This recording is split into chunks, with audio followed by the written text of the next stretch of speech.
Hello students, আমি Moumita ma'am. আশা করি তোমরা সকলে খুব ভালো আছো। Welcome back to our channel. Students, আজকে আমি তোমাদের থার্ড সেমিস্টার মেজর ইংলিশ থেকে তোমাদের যে মহাভারত যে পোর্শনটা আছে তোমাদের হচ্ছে পেপার 3 ইউনিট 2-তে, তো মহাভারতে তোমাদের অনেকগুলো এপিসোড দেওয়া। তো সেখান থেকে যে প্রথম যে এপিসোডটা আছে দ্য ডাইসিং এপিসোড, সেখান থেকে কয়েকটা ইম্পর্টেন্ট হচ্ছে 10 মার্কসের কোয়েশ্চেন নিয়ে আলোচনা করব, ঠিক আছে? প্রতিটা কোয়েশ্চেনে কিন্তু খুব খুব খুব ইম্পর্টেন্ট, তোমরা একটু দেখে নিও এগুলো। আর আশা করব যে এই কোয়েশ্চেনগুলো তোমাদের পরীক্ষার জন্য খুব হেল্পফুল হবে। তো ক্লাসটি শুরু করার আগে বলে রাখি, যারা এখনো আমাদের সাথে অনলাইনে যুক্ত হওনি বা যারা যুক্ত হতে চাইছো, তোমরা কিন্তু চাইলে অনায়াসে আমাদের হেল্পলাইন নাম্বারে যোগাযোগ করে আমাদের সঙ্গে যুক্ত হয়ে যেতে পারো।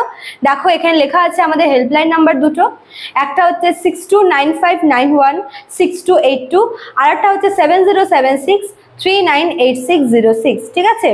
তোমাদের যদি কোনো রকমের কোনো কোয়ারি থাকে অ্যাডমিশন নিয়ে, তোমরা কিন্তু আমাদের এই নাম্বারটায় যোগাযোগ করতে পারো। এবং দেখো, যেহেতু আমাদের ক্লাস অনেকদিন আগে থেকে শুরু হয়ে গেছে এবং আমরা আমাদের লাইভ ক্লাসগুলোতে কিন্তু অনেক কিছুই ডিসকাস করে থাকি, যেগুলো হয়তো কোথাও গিয়ে আমাদের এই ইউটিউব ক্লাসে ছাড়া পড়ে যায়, যেহেতু ওখানে আমার সাথে বাকি স্টুডেন্টদের সাথে ইন্টারাকশনটা ভালো হয়, ওই জন্য হচ্ছে ওদের সমস্ত রকমের ডাউটস কিন্তু আমি ক্লিয়ার করে থাকি। তো তোমরা যদি পরীক্ষার আগে অ্যাডমিশন নাও, তোমরা সমস্ত নোটস হয়তো পেয়ে যাবে, কিন্তু তোমরা এই যে ডিসকাশনগুলো যেগুলো আমি লাইভ ক্লাসে করে থাকি, তোমরা কিন্তু এগুলো মিস করে যাবে, ঠিক আছে?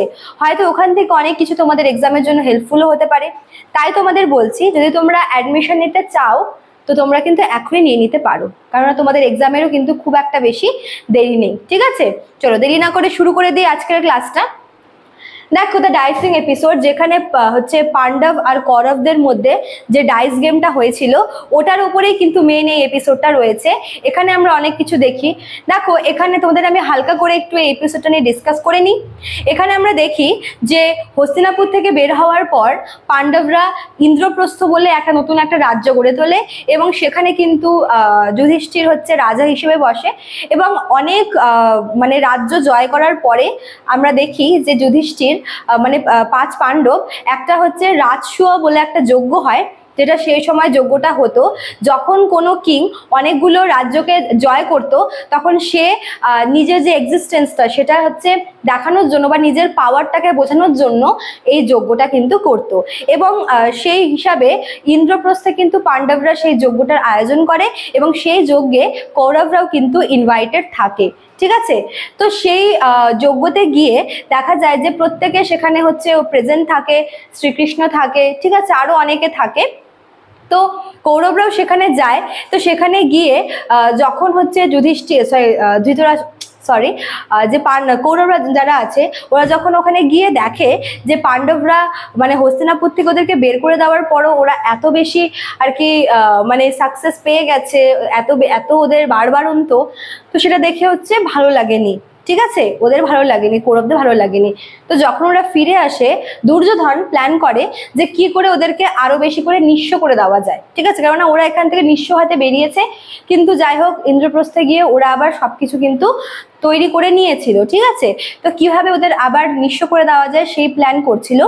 তো সেই সময় কৌরবদের যে মামা আছে শকুনি, সে তাদেরকে বুদ্ধিটা দেয় যে যদি এই যে ডাইস গেমটা, যেটা পাণ্ডবরা পারে না, যদি এই ডাইস গেমটা অ্যারেঞ্জ করা যায় এবং ওখানে পাণ্ডবদেরকে ইনভাইট করা হয় এবং একবার যদি এই ডাইস গেমে কোনোভাবে হচ্ছে পাণ্ডবদের হারিয়ে দেওয়া যায়, তবে কিন্তু ওরা আবার আগের মতো নিঃস্ব হয়ে যাবে।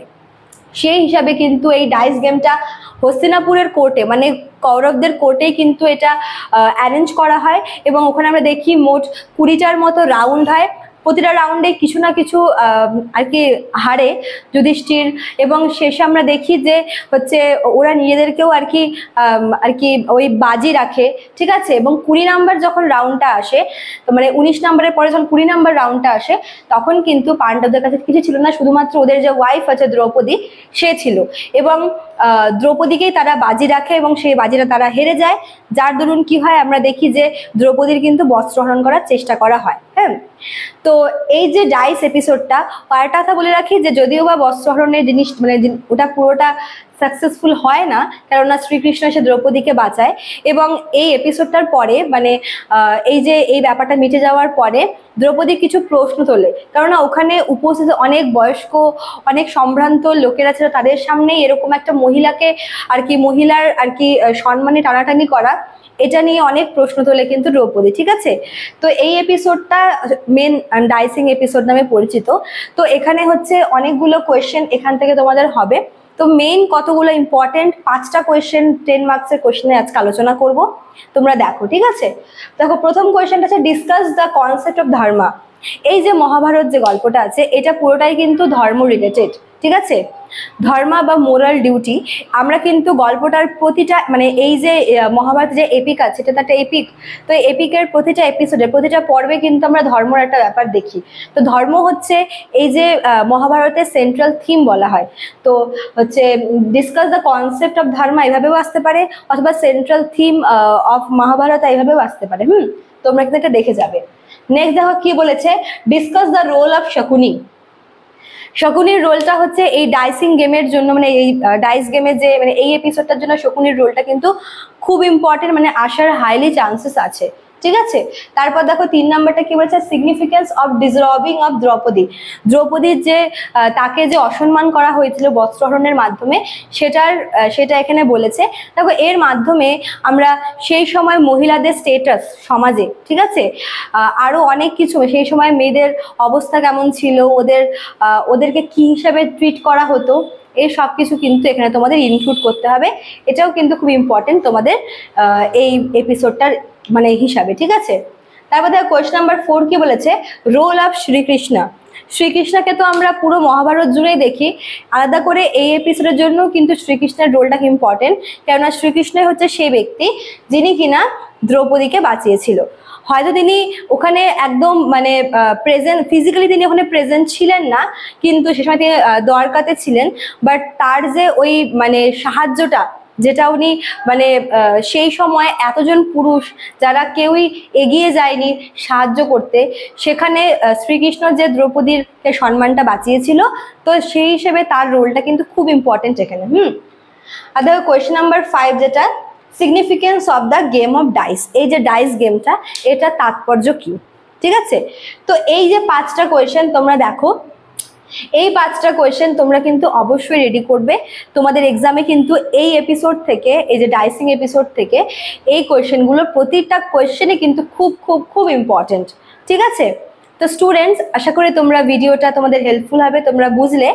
তো আজকে এতটুকুই থাকলো, দেখা হচ্ছে নেক্সট ক্লাসে আরেকটা নিউ এপিসোড থেকে নিয়ে, এবং সেটার বিভিন্ন কোয়েশ্চেনগুলো নিয়ে আলোচনা করব। দেখা হচ্ছে নেক্সট ক্লাসে। Thank you.